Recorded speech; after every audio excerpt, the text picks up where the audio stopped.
हाय दोस्तों, नमस्कार। अनुराग यादव, जौनपुर केस।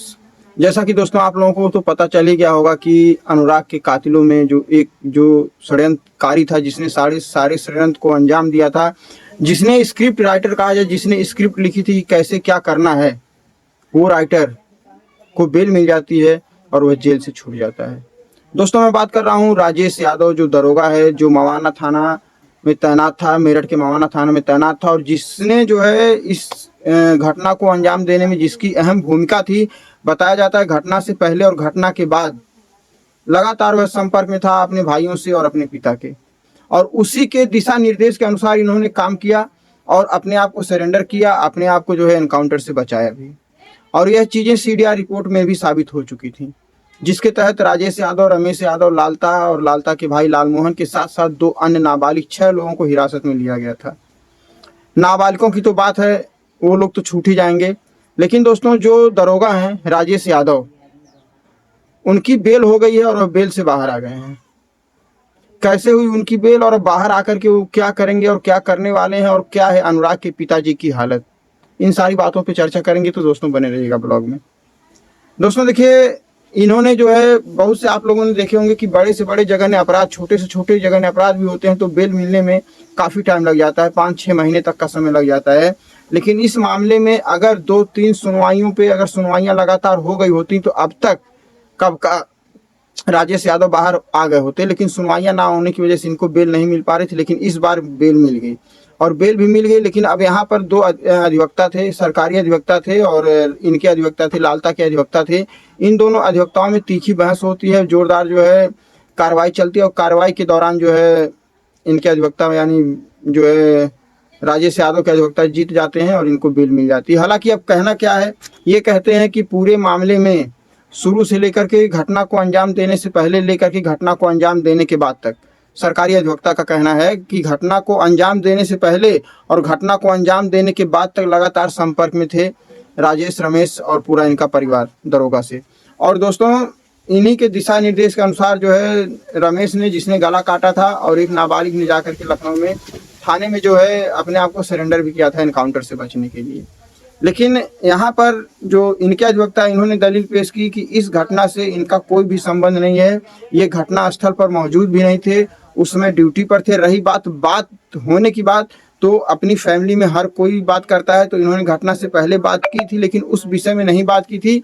और घटना के बारे में जो बात हुई थी, तो किसी को भी पता चलेगा कि मेरे परिवार में ऐसी घटना घट गई है, तो अगला संपर्क बनाने की कोशिश करेगा, बात करने की कोशिश करेगा।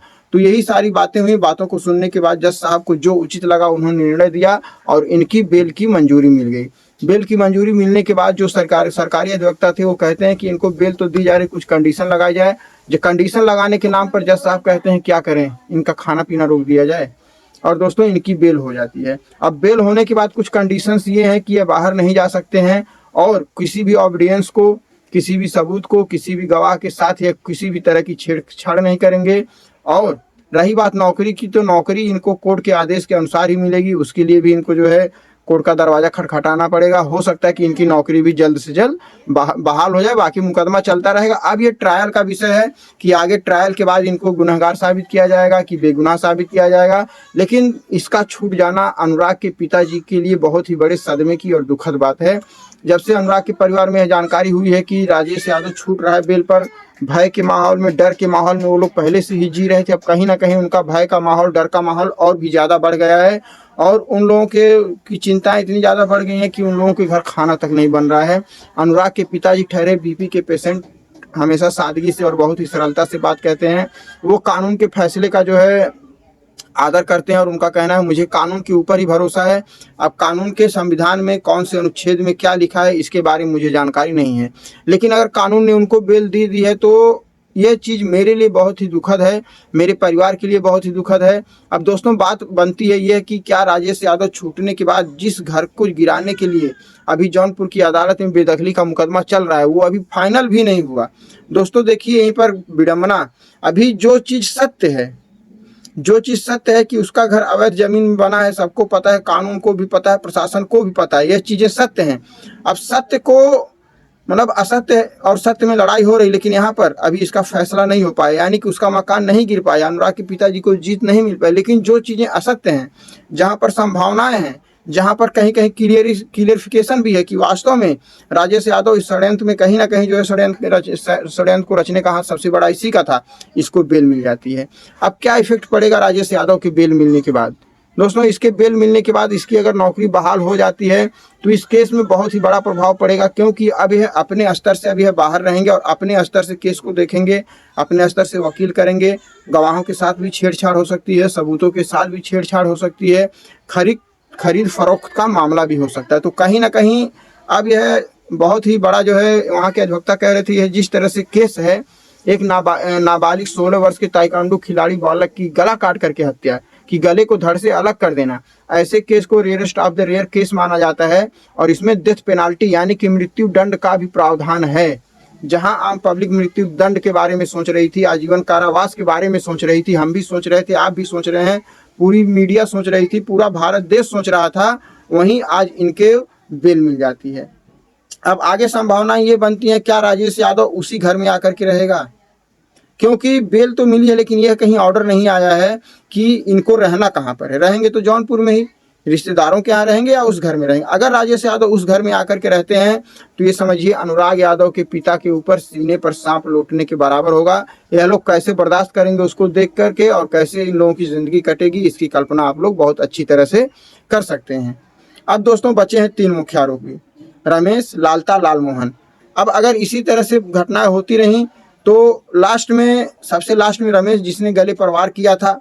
अब बात आएगी लालता की, उनके खिलाफ भी पेश किए जाएंगे कि वो भी थे, लेकिन उन्होंने करवाया नहीं, बच्चे ने कर दिया। मतलब वकीलों को, कानून को, कोर्ट कचहरी को आप लोग दोस्तों बहुत अच्छी तरह से जानते हैं। जिस कानून कोर्ट कचहरी के ऊपर हम भरोसा करते हैं कि हमारे साथ न्याय होगा, कहीं ना कहीं कानूनी दाव पेच खेल करके कभी कभी अपराधियों के हौसले बुलंद हो जाते हैं, और जो पीड़ित रहता है वो बेचारा हमेशा के लिए दब जाता है।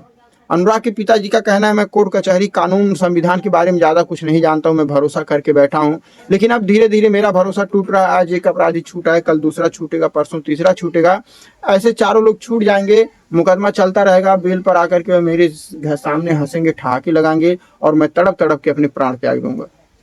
दोस्तों, कितनी दुखद घटना है और बहुत ही शर्मसार कर देनी है, और साथ साथ बहुत ही चिंताजनक बात भी है। इससे पहले राजकुमार यादव, जो पिस्टल के साथ यानी देसी कट्टे के साथ, जिंदा कारतूस के साथ जो है पकड़ा गया था, उसको भी बहुत जल्द बेल मिल जाती, महीना भर भी नहीं लगता, मैक्सिमम मुझे लगता है 15 दिन के अंदर उसकी भी बेल हो जाती है।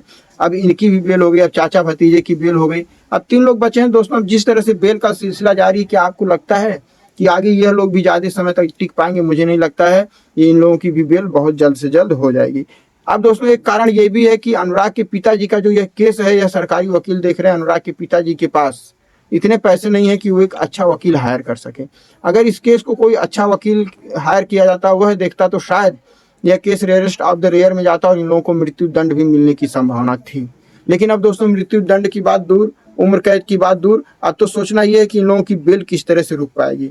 अब ये तो कानून का विषय है, कानून ही समझेगा क्या सही है क्या गलत है, क्योंकि कानून के फैसले का हम लोग जो है सम्मान करते हैं और कुछ कह भी नहीं सकते हैं। लेकिन अब बैकग्राउंड में क्या हो रहा है आप अच्छी तरह समझते होंगे, कुछ ना कुछ कहीं ना कहीं दाल में काला जरूर है। तो दोस्तों, यह एक अनुराग के पिताजी के लिए, हम सबके लिए, और जितने भी लोग अनुराग को लेकर के चिंतित थे, सबके लिए एक बहुत ही जो है सोचने वाली बात है कि अगर समाज में इसी तरह से अपराधियों को सह मिलता रहा, इसी तरह मासूमों का गला कटता रहा, और 2-4-6 महीना जेल करने के बाद अपराधी बाहर आते रहे, तो कहीं ना कहीं अपराध को बहुत बड़ा बढ़ावा मिलेगा। और ये जो अपराधी हैं, इनका मनोबल ऊंचा होगा, कहेंगे यार क्या करना है, काला काट दो किसी का, साल 6 महीना जेल में रहेंगे, बेल पर बाहर आ जाएंगे, यही चलेगा। अगर इन लोग, अब अगर उसको नौकरी मिल जाती है, अगर राजेश यादव को नौकरी मिल जाती है, नौकरी मिलने के बाद तो दोस्तों समझिए कि वह और भी एक्टिव हो जाएगा, क्योंकि वह एक कानूनी व्यक्ति है, कानून से जुड़ा हुआ है, दरोगा है, उसे कानून की बारीकियों के बारे में और कानून की कमजोरियों के बारे में सारी जानकारी है कि कौन सी नस कहाँ से पकड़ेंगे और कहाँ से दबाएंगे तो मेरा काम हो जाएगा। और अनुराग के पिताजी ठहरे सीधे साधारण व्यक्ति, इनको बेचारे को कुछ पता ही नहीं, कानून की ABCD तक इनको नहीं पता है, बस इसी चीज़ का यह लोग फायदा उठा रहे हैं। अब रही बात प्रधान जी की, प्रधान जी अपने स्तर से पूरी लड़ाई लड़ रहे हैं, लेकिन वो भी क्या है, एक प्रधान है, और प्रधान की हैसियत कानून से ज़्यादा नहीं हो सकती है। उनकी एक अपनी सीमा है, अपने जो है प्रोटोकॉल के अंदर वह रह करके अपने से ज़्यादा वह काम करने का प्रयास कर रहे हैं। लेकिन उन लोगों का क्या, जो बड़े बड़े नेता लोग आए थे, बड़े बड़े लोग आए थे, स्पीच दे करके गए थे, आधा आधा घंटा बोल करके गए थे, मैं ये कर दूंगा, मैं वो कर दूंगा, मरते दम तक साथ रहूंगा, सबको कड़ी से कड़ी सजा दिलाने का प्रयास करूंगा, वो लोग कहाँ गए।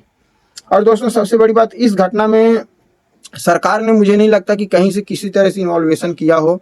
और हाई को ऊपर से, यानी कि राजनीति की बात की जाए, ऊपर से सीएम से, पीएम से, या किसी गृह मंत्री से, किसी बड़े नेता से इस मामले के बारे में चर्चा की गई हो, या यह चर्चाएं कोर्ट तक पहुंची हो, या किसी तरह का इस मामले को लेकर के अलग से बयान आया हो, ऐसा इस केस में भी नहीं हुआ। इस वजह से यह केस कहीं ना कहीं पूरी तरह से कमजोर दिखता नजर आ रहा है। केस में दम तो है, केस में इतना दम है कि सही से अगर कार्रवाई की जाए, सही अधिवक्ता हो, तो इस केस को रेयरेस्ट ऑफ द रेयर बना करके इन अपराधियों को उम्र कैद की या मृत्यु दंड तक की सजा सुनवा सकते हैं। लेकिन रही बात कमजोरी क्या है, यह आप अच्छी तरह से जानते हैं। तो हम तो कानून से ही गुहार करेंगे कि अच्छे से केस को जो है रीड किया जाए और अपने हिसाब से अच्छा से अच्छा फैसला सुनाया जाए, जो आने वाले समाज के हित में हो। और सामाजिक और दृष्टिकोण से देखा जाए तो यह समाज के लिए बहुत ही गलत है, क्योंकि आने वाले समय में लोगों का मन बढ़ेगा अगर इसी तरह से अपराधियों को सह मिलता रहा और अपराधी बेल पर जेल से बाहर आते रहे। बाकी दोस्तों अब कर भी क्या सकते हैं। अब अनुराग के पिताजी से, उनके परिवार से ही कहेंगे, सांत्वना क्या दें, लेकिन भगवान पर भरोसा रखिए। भगवान के घर देर है तो अंधेर नहीं। यहाँ नीचे की अदालत में कुछ भी हो, ऊपर की अदालत में क्या होगा ये तो आने वाला वक्त ही बताएगा। लेकिन दोस्तों अभी कुछ सांत्वना देने लायक भी नहीं, कुछ कहने लायक बचा ही नहीं है, क्योंकि हम लोग कुछ कर ही नहीं सकते हैं। किसके खिलाफ आवाज़ उठाएं, किससे लड़ने जाएं, किसके लिए बोलें, कुछ नहीं हम लोग कर सकते हैं। बाकी आप लोगों की क्या राय है इसके बारे में आप लोग कमेंट करके ज़रूर बताइएगा दोस्तों। चलिए, बहुत ही निराशा के साथ जय हिंद, जय भारत।